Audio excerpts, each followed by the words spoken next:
بسم اللہ الرحمن الرحیم۔ آج کا انسان سکون کی تلاش میں سرگرداں ہے۔ دنیا کی ہر سہولت، ہر آسائش اور ہر جدید ایجاد کا مقصد بھی یہی بتایا جاتا ہے کہ انسان کو زیادہ سے زیادہ آرام، زیادہ سہولت اور زیادہ سکون میسر آئے۔ مگر حیرت کی بات یہ ہے کہ جو سکون کے آلات بڑھ رہے ہیں، حقیقی سکون دور ہوتا جا رہا ہے۔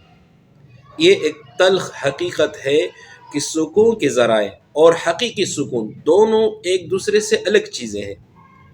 ایک نرم اور آرام دہ بستر، ایک قیمتی گاڑی، ایک وسیع و عریض گھر، جدید ٹیکنالوجی سے مزین زندگی، یہ سب کچھ ہونے کے باوجود اگر دل پریشان اور بے چین ہو تو ان سب چیزوں کا فائدہ کیا؟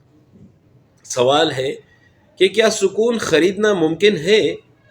اصل میں سکون کسی مادی شے میں نہیں، بلکہ یہ ایک کیفیت کا نام ہے جو اندرونی اطمینان اور قلبی طمانینت سے آتی ہے۔ وہ دل ہی کیا جس میں بے چینی، حسد، لالچ اور دنیا کی محبت کا طوفان برپا ہو اور وہ سکون کی امید لگائے بیٹھا ہو۔ جس طرح ایک پیاسے کو سمندر کا کارا پانی اور مزید زیادہ پیاسا بنا دیتا ہے، اسی طرح دنیاوی چیزوں کی انتہا کی چاہت بھی انسان کو اور زیادہ بے چین کر دیتی ہے۔ اللہ سبحانہ و تعالی اپنی پاک کتاب قرآن مجید میں فرماتے ہیں، الا بذکر اللہ تطمئن القلوب، یعنی خبردار یا کان کھول کر سن لو، اللہ کے ذکر ہی سے دلوں کو اطمینان نصیب ہوتا ہے۔ سکون کسی مارکیٹ میں نہیں بکتا، یہ کسی مشین سے پیدا نہیں ہوتا اور نہ ہی کوئی دنیاوی طاقت اسے دے سکتی ہے۔ یہ اللہ کی طرف سے ایک عطیہ ہے جو صرف انہیں نصیب ہوتا ہے جو قناعت، شکر، صبر اور اللہ کی یاد کو اپنی زندگی کا حصہ بناتے ہیں۔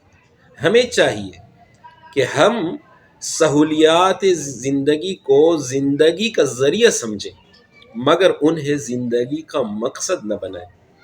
اپنے دل کو دنیا کے حرص اور بے جا تمناؤں سے پاک کریں اور اللہ سے جڑ کر وہ حقیقی سکون پائیں جو نہ دولت سے ملتا ہے، نہ عہدے سے ملتا ہے، نہ شہرت سے ملتا ہے، بلکہ صرف اور صرف اللہ کی رضا میں پنہاں ہے۔